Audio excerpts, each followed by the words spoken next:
टूनी अपनी बेटी को साथ लिए नदी के पास जाकर कपड़े धो रही थी।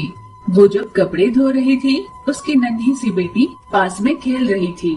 इतने में आसमान में हवाई जहाज जाने लगा। उसे देख टूनी की बेटी ने कहा, माँ देखो देखो वो जा रहा है, उसे जल्दी से पकड़ लो ना माँ, जाओ ना माँ। यूँ हवाई जहाज के लिए जिद करने लगी। बेटा मैंने तुझे कितनी बार समझाया है, हम उसके पास नहीं जा सकते और ना ही उसे पकड़ सकते हैं। यूँ डांट कर कहने पर बेटी पैर पटकती हुई वापस चली गई। टूनी ने कपड़े धो लिए थे। दूर बैठी अपनी बेटी को आवाज लगाकर उसने कहा, चलो घर चलते हैं। नहीं मैं नहीं आऊंगी, तुम चली जाओ। बेटी की नाराजगी की वजह माँ अच्छे से जान गई थी। अच्छा ठीक है, तुम घर चलो, मैं पापा से कहकर तुम्हारे लिए वैसा वाला एक खिलौना मंगवाती हूँ, ठीक है ना बेटा? सच? तो चलो चलते हैं घर। फिर दोनों माँ बेटी कपड़े समेटकर अपने घर पहुँचे।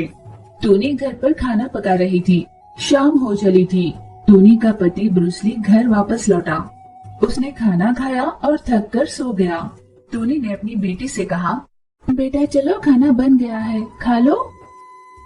माँ तुमने क्या कहा था कि तुम पापा से मेरे लिए वैसा खिलौना मंगवाओगी ना, लेकिन तुमने पापा से कुछ नहीं कहा। जो माँ से रूठ कर बेटी ने खाना खाने से मना कर दिया। माँ के लाख समझाने पर भी वो नहीं मानी। उस शोर से ब्रूसली की आंख खुल गई।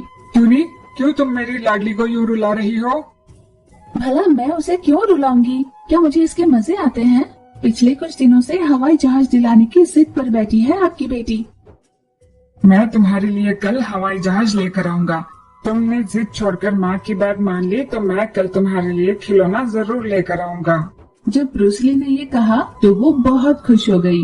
कल मुझे हवाई जहाज मिलेगा। वो खुशी से कूदने लगी।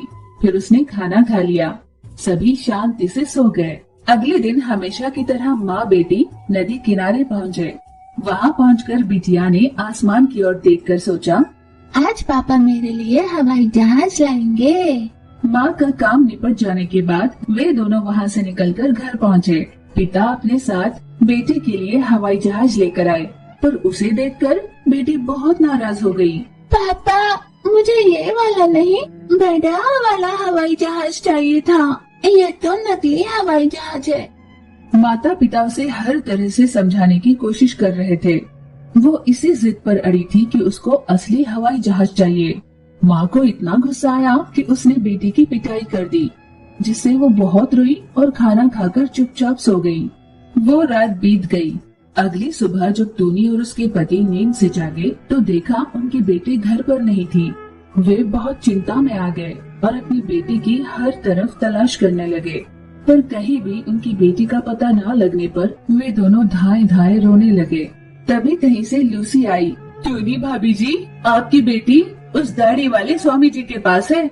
लूसी से अपनी बेटी के बारे में जानकर दोनों की जान में जान आई। वे तुरंत वहाँ से निकलकर स्वामी जी के यहाँ पहुँचे। अपनी बेटी को वहाँ पाकर उसे अपने सीने से लगाकर दोनों ने खुशी के आंसू बहाए। स्वामी जी, आपने मेरी बेटी का ख्याल रखा, आपका बहुत धन्यवाद। क्या इसने अपनी दुख की वजह आपको बताई? ये लो, ये जादुई रस्सी अपने पास रख लो। जब भी हवाई जहाज आसमान में उड़ने लगे, इस रस्सी को उसकी ओर फेंककर उसे खींचकर जमीन पर लाना और अपनी बेटी को उस पर चढ़कर खेलने देना। पर स्वामी जी, हम ऐसा कब तक कर पाएंगे? जब तक हवाई जहाज से इसका मन न भर जाए तब तक इसे खेलने दीजिए। बाद में उसे समझा देना कि इस चीज को लेकर इतनी जिद नहीं करते। बेटी और रस्सी को साथ लिए अपने घर पहुँचे। अगली सुबह नदी किनारे पहुंचकर उन्होंने आसमान में उड़ रहे हवाई जहाज पर स्वामी जी की जादुई रस्सी को फेंका। उसे खींचकर जमीन पर ले आए। वो तुरंत उसके अंदर चढ़कर बैठी और उसकी सैर करने लगी। बहुत समय तक यूं ही सैर करने के बाद वो हवाई जहाज से बाहर निकली। फिर हवाई जहाज वहाँ से चला जाता। हर रोज यही खेल खेल कर बेटी ऊब चुकी थी। माँ, अब मुझे हवाई जहाज से नहीं खेलना, अब मैं बोर हो गई हूँ। टूनी की बेटी उस दिन से पापा के लाए हुए उस हवाई जहाज खिलौने से खेलने लगी, जिससे माता पिता बहुत खुश हुए और आभार मानने के लिए स्वामी जी के पास गए और उनकी जादुई रस्सी को उन्हें वापस लौटा दिया।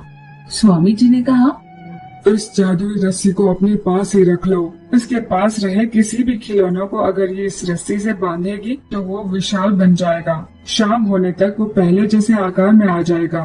तब टोनी ने मन ही मन सोचा, ये बात पहले ही कह देते तो अच्छा था ना। अगर मैंने पहले ही ये आपसे कह दिया होता तो तब भी आपकी बेटी आसमान में उड़ रहे जहाज की ही जिद करती, इसीलिए मुझे ऐसा करना पड़ा। स्वामी जी ने उनके मन की बात जान ली, इसलिए टोनी बोली, स्वामी जी क्षमा कर देना। फिर माता पिता वहाँ से घर लौटे। वैसे तो उस दिन के बाद उन्हें उस रस्सी की कोई जरूरत नहीं पड़ी और समय के साथ धीरे धीरे उनकी बेटी ये बात भूल चुकी थी।